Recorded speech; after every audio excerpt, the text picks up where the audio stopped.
Is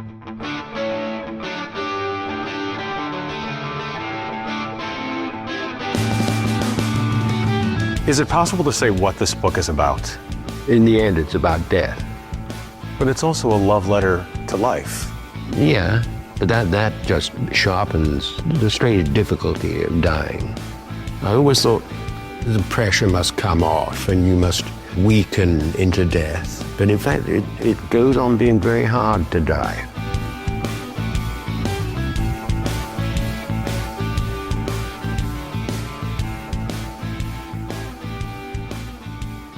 Well, as we enter the final weeks of 2024, I think it's right that after, I'd say, a good 18 months of producing and of you listening to the My Martin Amos podcast, we move on to Martin Amos's last novel, and an important novel to tie up a lot of the hanging questions and loose ends of former episodes about his other works, because so much of his life, his work, his legacy is captured by Amos himself in this book, and I can't think of anybody better to talk about it with me than the novelist Anthony Quinn. Thank you, Anthony, for making the time for this, and welcome onto the podcast. Thank you very much, Jack. I'm very delighted to be here. You were telling me just now that you started reading Inside Story during lockdown and struggled with it. Though it's the book that you've voluntarily chosen to talk about, you said that you lost patience with it in the first reading.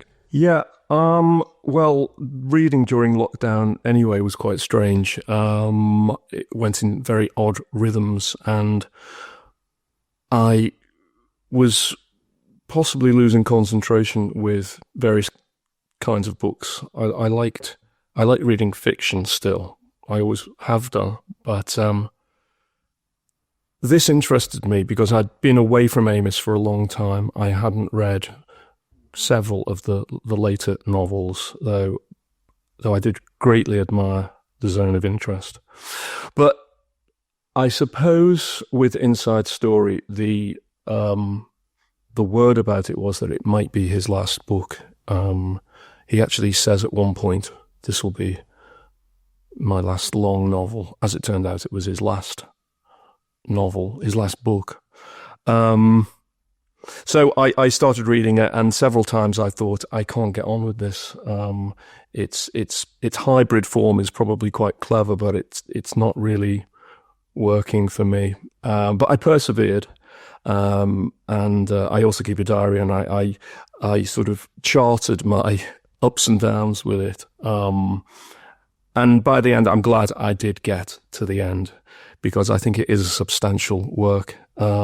It's flawed, and it's baggy, and it's disjointed, but I think it, in a way, contains all of him, all that's good and bad in him.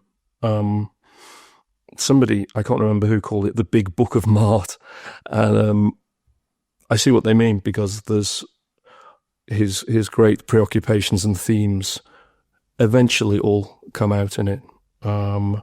And I think if you're a student and a fan of Amos like we are,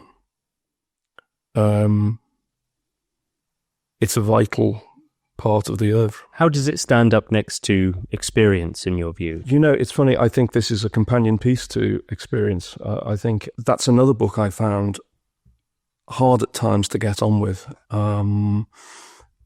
containing some of his great writing and some of his sloppiest, really. And I read that reread that in lockdown as well before I read this. So the books are like sort of two halves of an apple, really. In a way, it's a very bold form. It's a structure that keeps going back and forth, and it interrupts itself a lot.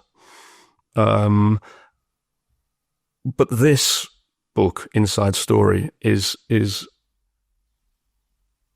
different because it's actually styled as a novel. It's a curious hybrid. It's a novelized autobiography, which is a rather ugly formulation, but I think that's what it is. There are real people in it, but there are also inventions.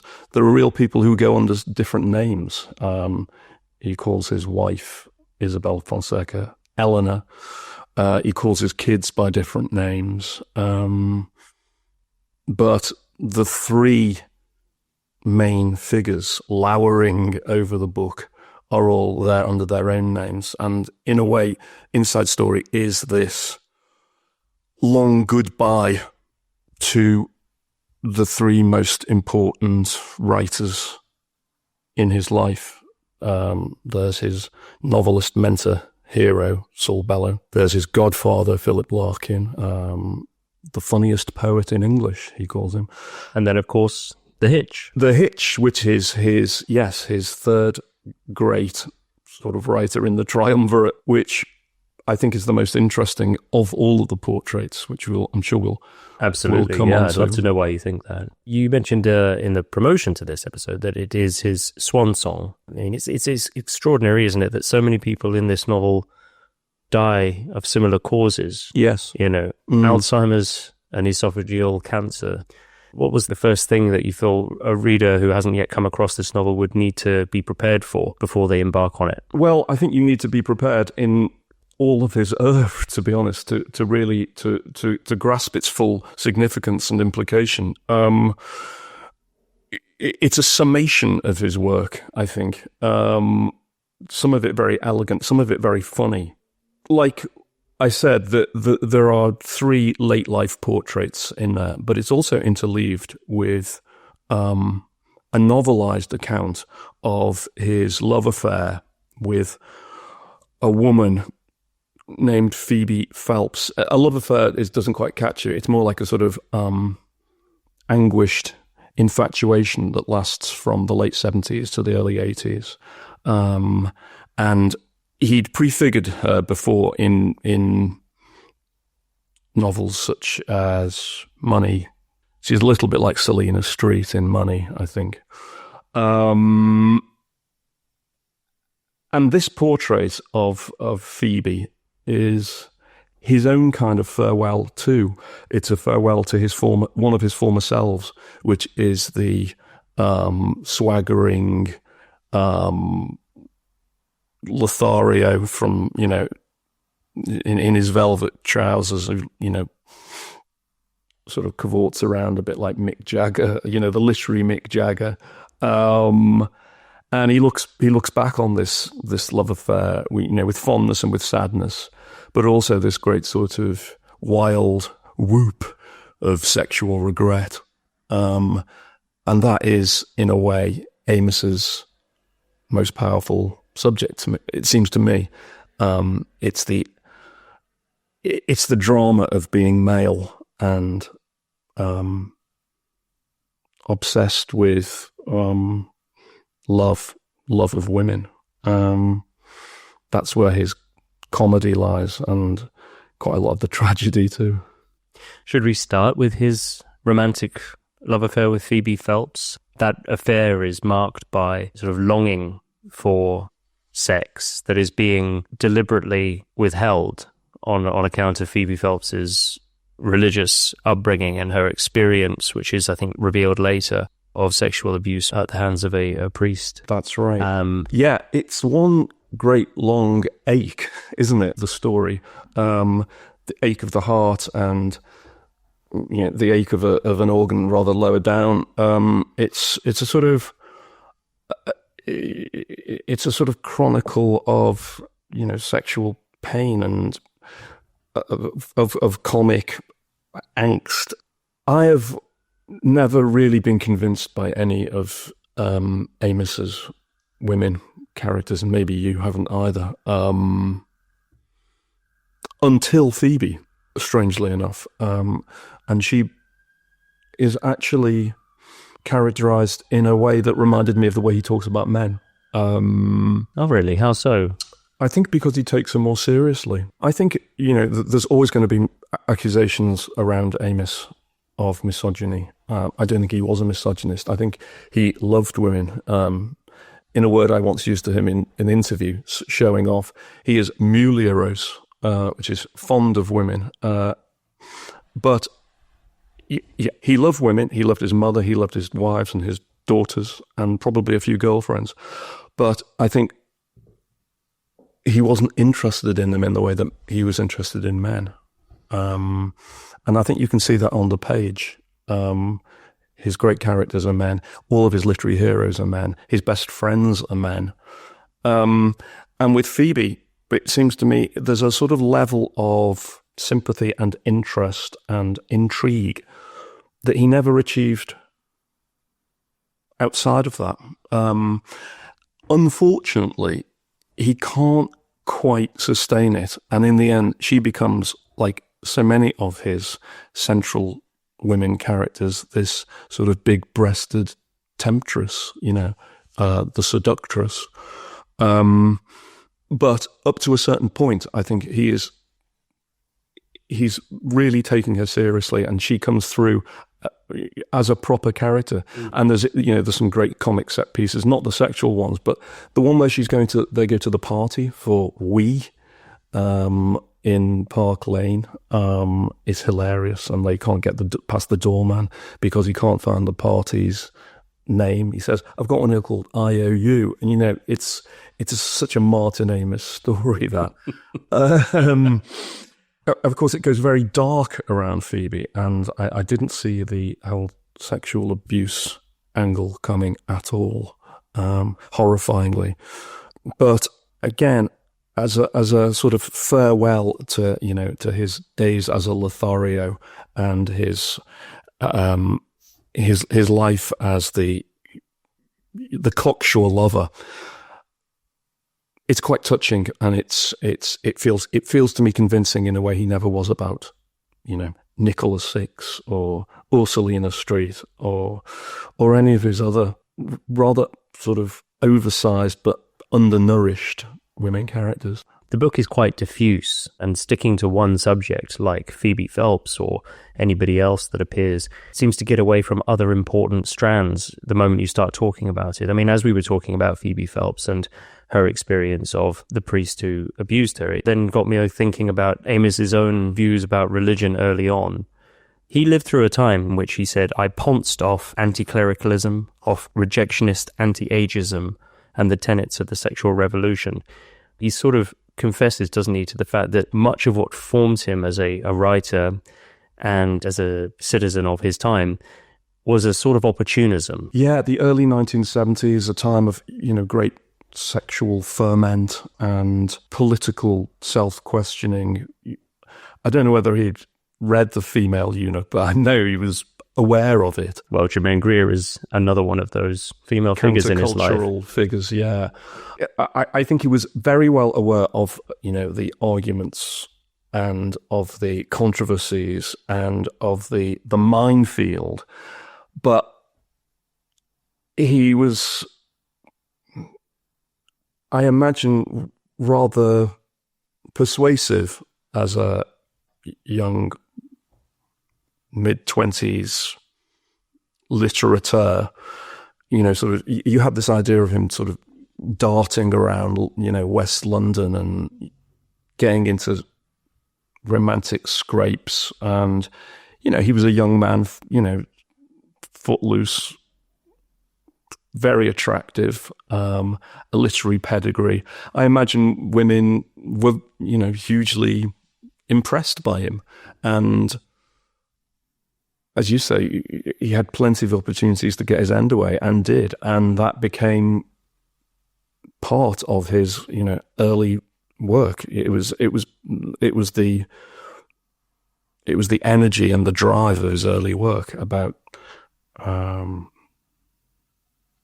getting women, of being this rather, all-conquering Lothario figure, rather like his father was in his day. But of course, his father was hedged about with all of the repressive, mores of the 1950s, and didn't quite have the freedom that Martin did. And yet there does seem to be in that Amos gene a kind of determination to have your way. Kingsley, Martin says in this, Amos says in this novel, he was obviously the kind of an epic shagger, basically. He took every opportunity to satisfy himself. There's an extraordinary story he tells. Do you remember it when Kingsley goes to a dinner party with his wife? The hostess is somebody he's having an affair with. There's another woman at the dinner table who he gets off with at dinner, after the dinner. And you think, this is almost a sort of, it's like a serious Carry-On movie, really. It's a sort of, how did he manage it? Even his son is rather staggered by, the kind of opportunist, rampage around women. It's strange. It's strange. But with Martin, I think there's a sliver of guilt and a sliver of conscience, but mostly it's just sexual drive. But to talk about friendship, because that's another important part of this book, his best friends, and they do include his literary heroes in the end, because he gets to know them so well. Christopher Hitchens is there from the very beginning. With his relationship with Phoebe Phelps, Hitch is always there to lend perspective, opinion. In the meantime, his relationship with Saul Bellow is developing over time, and he has just this incredible devotion and awe for Bellow. And you can see, if you've read any of Bellow's novels, how Bellow influenced Amos. Yeah, I mean, Bellow is absolutely center stage in his literary formation. And you can see in the style just what he's got from Bellow. Even that great phrase, the moronic inferno, he got from Bellow. I think got it from Wyndham Lewis. But you'll come across a great phrase. I remember asking him, actually, Amos, in one of the times I interviewed him, I love that phrase you used, a goon's rodeo. I think it was at some Republican convention that he'd been covering. And he said, yeah, that's one of Saul's. A goon's rodeo. It's just brilliant, isn't it? We've nestled a little piece of information in this conversation already that listeners may not be aware of. You have, in fact, met and interviewed Master Amos before. Yes, I did. I met him 3 times. I met him for London Fields when I was quite young. Then I interviewed him for The Information in 1995. And I met him again. We'd keep on meeting in various parties and things, but this was a proper sit-down interview. You interviewed him at the height of his powers during some of his biggest literary achievements. The Information was a very good time to meet him, because it was such a sort of turning point in his career, and he'd suddenly gone from the literary pages to the news pages. What were those experiences like? They were great, actually, and I have to say, he was amazingly friendly and kind and genial. The first time I met him, when he was living in Leamington Road, so this was September of 1989, I was very, very nervous, and I knew he had a dartboard in his flat, his sock, and I'd written to him to set up the interview, and I said, would it be okay if we had a game of darts? London Fields being all about darting and darters. And I knocked on the door, he came down to the door, opened it, holding 3 darts in this kind of mischievous way. Totally set me at my ease, because I thought, this is really, funny, and he's just, quite mischievous, and he was wonderful. He was generous. He didn't just give me the quotes. He answered everything very fully and eloquently. The second time, I said, was his great sort of the coup de vieux moment, when he had to have his teeth out, and he got the 500 grand advance from HarperCollins for The Information, and he split with his agent, Pat Kavanagh, and had a notorious falling out with Julian Barnes, which was slightly patched up, I think, in later years. But I remember he felt bewildered by the storm his changes had caused, the fact that he'd gone with Andrew Wiley, the Jackal, on his new book, and he dispensed with Pat. He did feel hurt by it all, but I think he's quite a resilient character as well, and I think he got through that because he had to. And there are some wonderfully funny things in the information. Again, it's a flawed novel, but some of the set piece writing is tremendous. Yeah, I've already said on this series that it is my favorite of his novels. Is it? It's certainly in the top 3, and it jostles maybe with 2 others at various times, but it's the one I keep coming back to. I don't know why. Mm-hmm. For the plane journey alone, it's got to be one of the greats. You know, the crunching peanuts in coach, and my wife and I have this kind of joke that whenever we're looking at what people are reading on planes or trains or whatever, we always look for the kind of the tubby tingler that's some, you know, with the gold lettering on the paperback. And Amos came up with this near parody, but actually it's so true, of a title, Of Kingly Blood. I think that's just so great.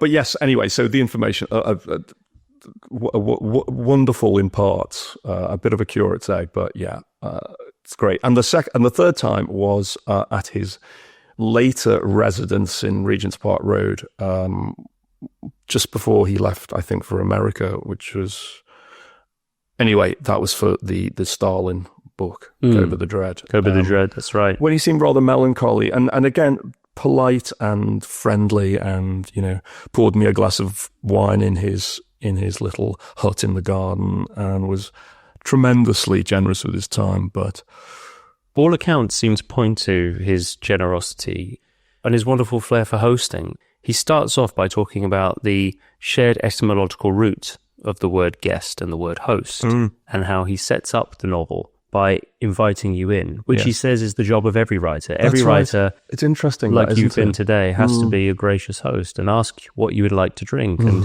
show you where everything is. Yeah. The first word of the book is welcome. Yeah, he is incredibly hostly and genial, which I didn't get from the first reading of the book. It came through very strongly in my second reading, that the whole, you are my guest, you are my reader. And that's it. And that importantly, that link between reader and writer is that same link between guest and host. It's they're almost synonymous, I think he says. So we're invited to share this time with Martin, much as he did in life with anybody who asked for it. And this long goodbye is to the reader. It's not an aloof goodbye for posterity. It's very much personally addressed to you as you're reading it, which is important. It's not some kind of stately mark of legacy. It's an incredibly moving book, but we've sort of left Bellow to one side here, and I feel we should return to him. Again, one of the biggest literary influences on Amos, and the anguish Martin Amos writes about of seeing his literary hero lose his mental faculties. That's a very, I think that scene where he finds out to his horror that Bellow has succumbed to Alzheimer's. It's brilliantly done, and it's terrifying, and you can feel his absolute. He's almost like in a faint of horror at it. That this great mind is dying this cruel, slow death, and obviously there's nothing he can do about it. And it feels, it's probably not the way he wanted to say goodbye, but he goes back and he talks about, the happy times with him. I know this is heretical, but I have a slight problem with his hero worship of Bellow. I think it's not a word I would ever use about him in any other context, but I sometimes find him quite soppy about Bellow. I feel like he's much too eager to impress upon us the surrogate father-son relationship. I've seen him do it in other books. He does it in Experience as well. He's over eager to tell us about this. You know, when Kingsley died, he phoned Bellow up and he wanted to hear the words from him, and it felt a bit hokey. That was all. I see where you're coming from. This is also a book about writing itself. In critiquing that side of it, the satirist Craig Brown, writing for the Daily Mail, said that Martin Amos, as per usual, sets out on his war against cliché. But then we find him only a few pages after using the phrase in relation to Saul Bellow, force of nature. Yeah. You know, he absorbed all the great things in Bellow, all of his, you know, his muscular prose style and his great jokes and his superb phrase making. But he never quite escapes from Bellow's shadow as a man, and a bit more skepticism actually might have been helpful, I think. You know, he doesn't pay him the honor of suspicion. And of course, what you were saying about the cliche business is you have to be very, very careful as a writer admonishing people about cliches. You know, he does this whole thing about, it's a very resonant little paragraph, but he says, shun all vogue phrases, shun heard words, detect them early on and shun them. Cleanse your prose of anything that smells of the flock and the sheep dip. Your prose should come from you yourself, purpose-built, not mass-produced. Well, that's excellent advice. It's really, you know, it's clear and good. But when you're sort of telling people about the, you know, the importance of vigilance against cliche, you then have to be very wary of coming up with a phrase like cruising for a bruising. You know, it's just there. Yes. We can't help it. Great writers, the greatest writers, sometimes are forgetful, and they do reach for phrases. We all reach for phrases, and sometimes actually only a cliche will do. Sometimes that's so, and David Patrick Ericos, the last guest, said sometimes you just don't have time not to use a cliche. But that's maybe coming at it from a more journalistic angle when the deadline is looming. But you're right. I mean, I said on that episode, I think that, you know, we can't spend our whole lives trying to cleanse our verbal language of cliche. That would take too much mental strain. But no, Martin Amos insists that you shouldn't even say them, shouldn't even think them, he says. And maybe the point he's making is do everything you can not to succumb to cliche. But, I mean, it's there on the page. It is. Unsung heroism. Yeah. Learning experience, bare outlines. I know. The late lamented.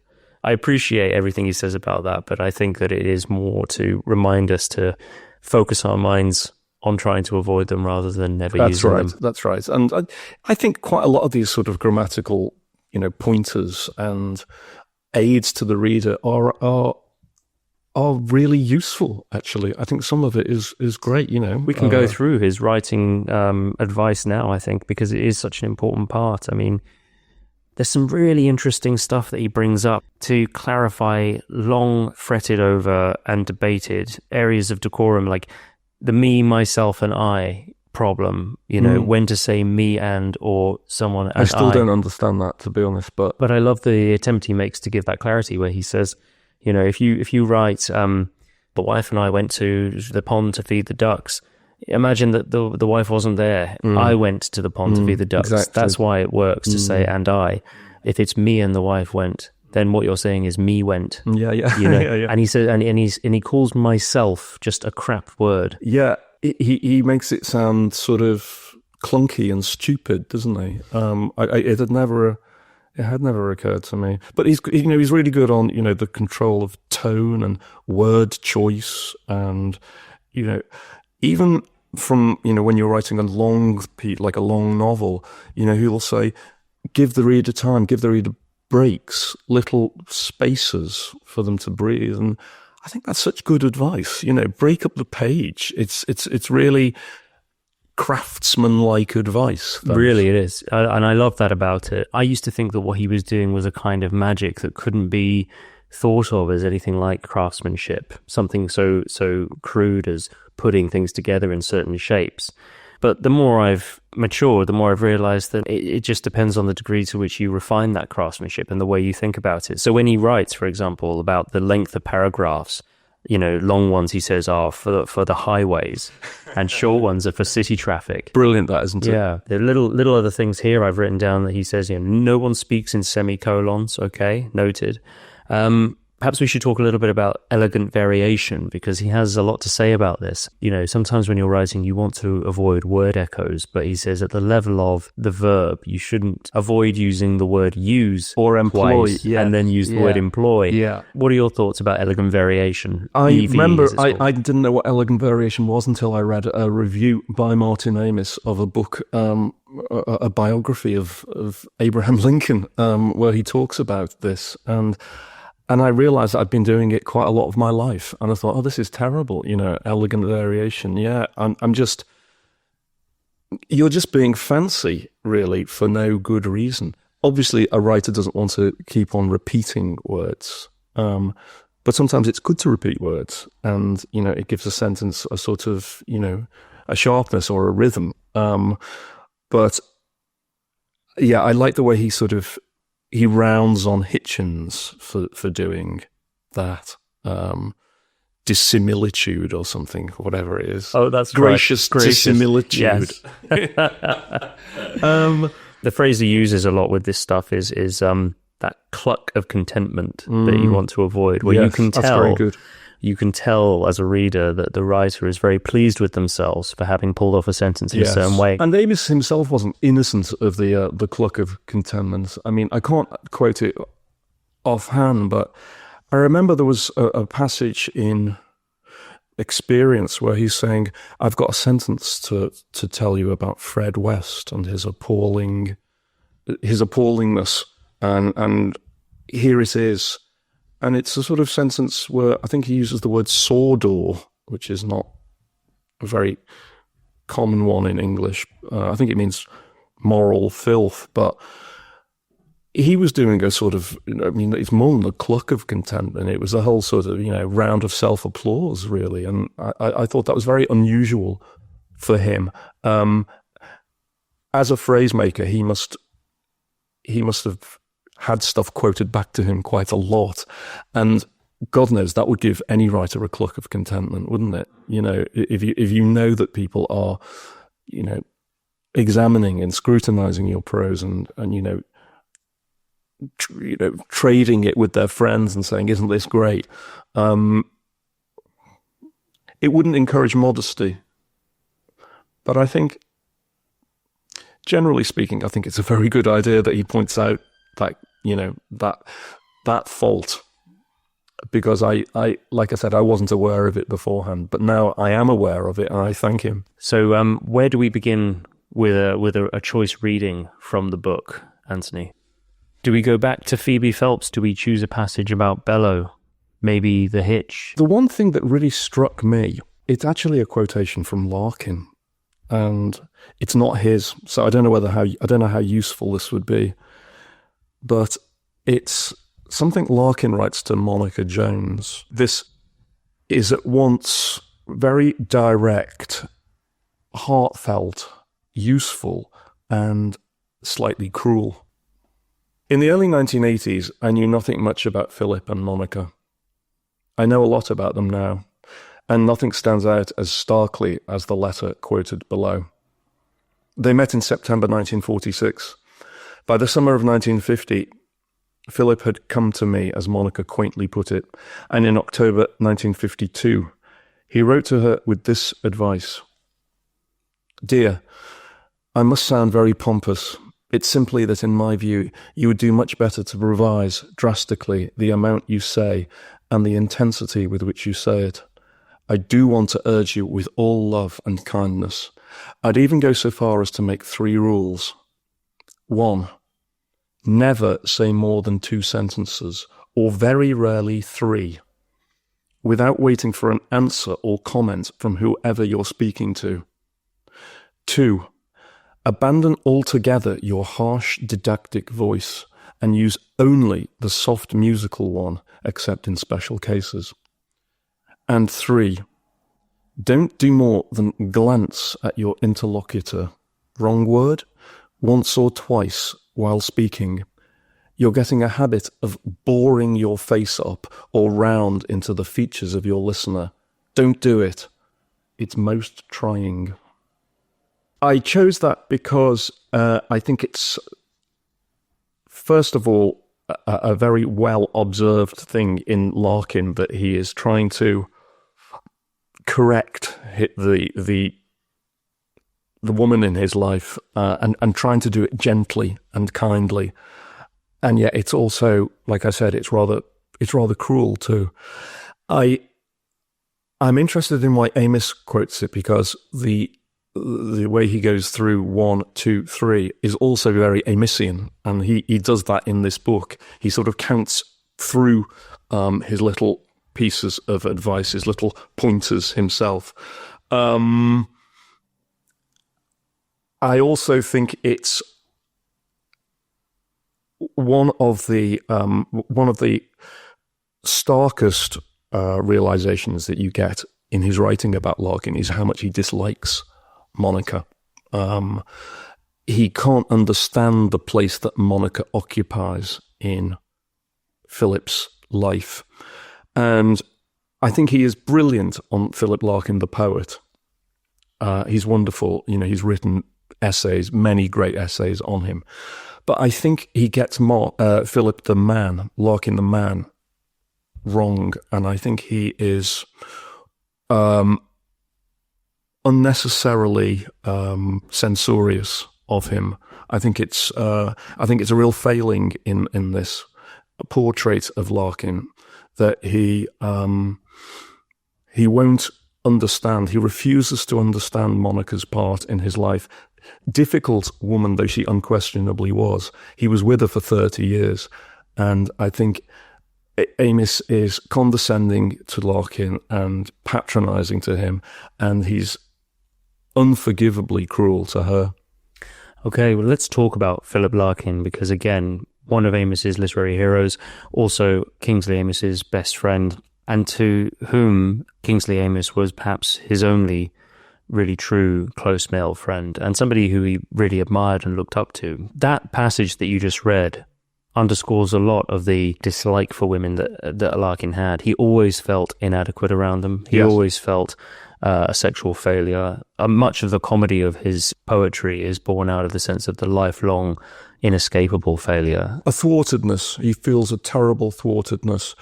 But I don't necessarily think he was always unhappy. I think his most salient behaviors around women was his secretiveness. I think he thrived on secretiveness. The fact that he was running these different women simultaneously, it's like a sort of slightly sour provincial version of what Kingsley was doing down in London and Cambridge. I think fidelity was regarded as a bit of a joke, certainly by Kingsley. I think Larkin had his own version of that. That turned out to be various secretaries, Betty and Ruth and I can't remember all their names, actually. I should have done. But Monica was by no means he was by no means faithful to her. He was no means exclusive to her. So when you say that Amos is overly censorious of Larkin, what exactly do you mean? What do you think that Martin Amos refused to see about him? That, I think he refused to acknowledge that Larkin was, in some ways, actually happy. I think he calls him the funniest poet in English. I don't think you could be a funny poet if you were just as clenched and miserable and unhappy as Amos makes him out to be. I think there was layers of psychological subtlety in Larkin that he doesn't penetrate. He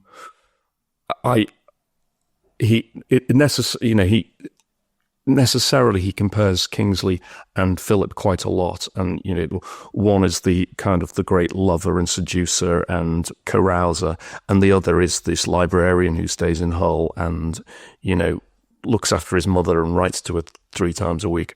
I don't think it was as simple as that. I don't think the contrast was quite as stark as that.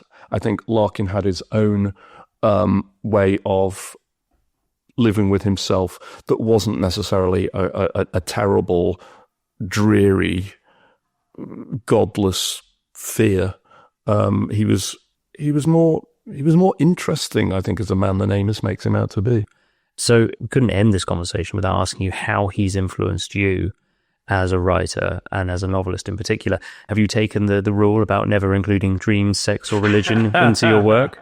Dreams is a tough one, isn't it? However much writing comes from the subconscious, don't go straight to the source. I completely understand why he says that, because it's dreams are too diffuse and messy, aren't they? I do occasionally have a dream, but I get very quickly away from it. It's just it's somehow too easy as a fill-in, a dream, because you're just speculating about a consciousness, but you're doing that anyway, because when you're a novelist, you're speculating about consciousness. Has he influenced me? Yes, he always will. Though I couldn't and wouldn't write a book like he does, because I'm not that type of writer. I think you're constantly thinking, in Amos's case, as an influence of phrases, of musical phrase making. It's not his narratives or his characters or his settings or his grand themes. It's his melodic phrase making that I envy and I try to emulate. Not in a way that is Amosian, but in a way that would be pleasing to my reader's ear and would be memorable. I don't know whether I've succeeded in that at all, but I think that is the legacy I've got from Amos. Was it tempting when you met him in person to seek that writerly advice firsthand? I think it came about naturally. I asked him quite boring questions about how he wrote, where he wrote and in what. And he showed me this kind of old diary. He wrote longhand. He certainly did in the 1990s when I met him. The left-hand page would be his, the book he was writing, or the essay. And on the right-hand page, he would make notes done in very, very small, neat, tidy writing. He's constantly talking about being a writer, though, isn't he? He's always been very conscious about, the writing life. I think one of the earliest attractions for me about Amos was his actual voice. He had that incredible sort of posh drawl. He would talking about Saul and death being the dark backing of the mirror. It was quite a resonant phrase, and he'd go on about things like the 20th century is the long pageant of moronic, barbaric, gratuitous wrongdoing.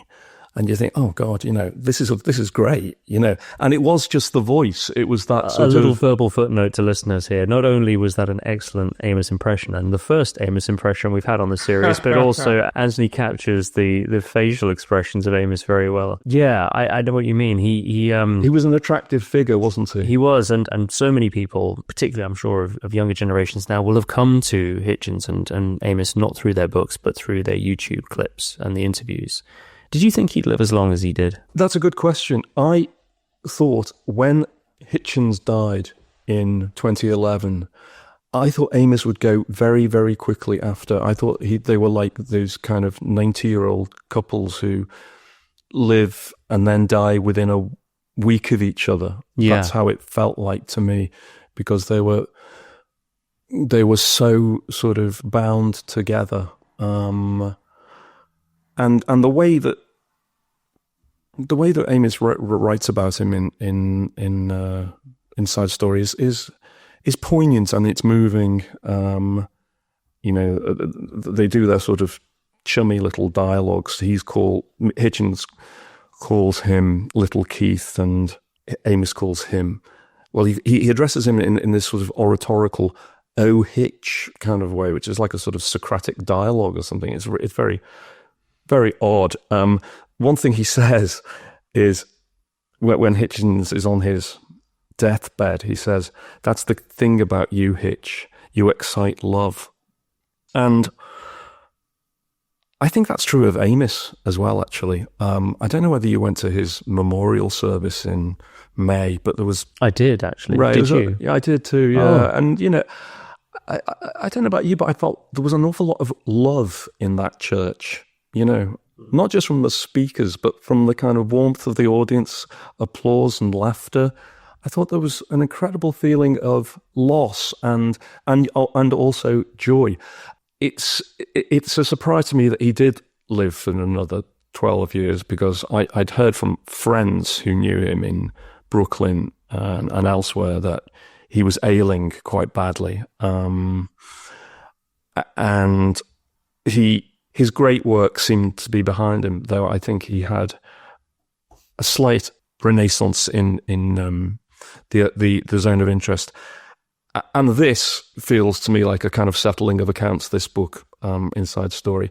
I think actually it would have been called Love Story if Eric Segal hadn't got there first, because it's a love song to Christopher Hitchens, who was the most important man in his life, and the person he loved the most, I think. You believe that Christopher Hitchens was the love of Martin Amos's life? I honestly do. I think there's a qualitative difference in his writing about Hitchens. The sympathy, the depths of sympathy and understanding all convince me that Hitchens was, his twin, in a way, his psychic twin, his great pal, who understood him and yet was different enough for that to be friction. They had arguments. They had public arguments, I think, possibly about Islam. I think there was one around maybe around 9/11, or maybe it was around something to do with Islamism anyway. But elsewhere, Amos describes their relationship as a love that was always the month of May. I'm sure he was passionately devoted to his wife and his kids, and he loved his mother. As I said, Hillary was a very vital character in his life. But there is something about Hitchens. I don't know whether you agree, but I think he was absolutely crucial and foundational in his life. Oh yeah, both those things, absolutely. Also, we should mention that the cover of the book isn't a picture of any of either wife or daughter or anyone else. It's Hitchens. It's Hitchens and Amos together. They both had their own fields to plow. Yeah. And so they didn't overlap enough for there to be any kind of destructive competition. And they both had clearly what the other lacked. But they were both handsome and they were both charming. And so there wasn't maybe the same asymmetry between Larkin and Kingsley, where one felt terribly inadequate next to the other. They both felt that they could excel, but on their own terms. That's and right. Learn from each other. It's a perfect match. Yeah. Same age. Better, some might say, than McCartney and Lennon. Yes. It's a love story. I mean, it's not just an inside story. They were just two halves of the same apple. Well, what a place to arrive at. Can we maybe just end this on a reading that, for you, captures Amos's feeling for Hitchens? I'll just read this little half page. This subsection is a flashback. Our talk about blasphemy took place in Washington, D.C. on Everyone Pray for Hitchens Day, which fell on September 20th, 2010. Yes, Everyone Pray for Hitchens Day. So far as the religious community was concerned, the Christopher prognosis, made public that June, was the most newsworthy development in almost a decade. God hadn't had this kind of attention since September the 11th. So Christopher at that point was on the receiving end of innumerable communications from the nation's churchgoers, and although a fraction of them were written by admirers and proponents of hellfire, the rest were expressions of solicitude and love. One day earlier, in the hall, as I made my re-entry, he showed me some of it, or rather, showed me some of the extent of it. Hefty, hardboard folders in stacks. I said, "That's the key thing about you, Hitch. You excite love." He said, "My dear little Keith, even among the Puritans, who don't know what a dirty little bastard you really are, but the love, Hitch, it's the key thing. When was an essayist last loved?" Anthony Quinn, it's been an absolute joy, and we'll see me returning to this book again and again and again, just on the basis of so much that there is to excavate and dredge up in each reading, and we've barely scraped the surface, but this is now for the listener to go away and discover for themselves. Inside Story by Martin Amos. Thank you so much for joining me. Thank you, Jack. I really enjoyed that.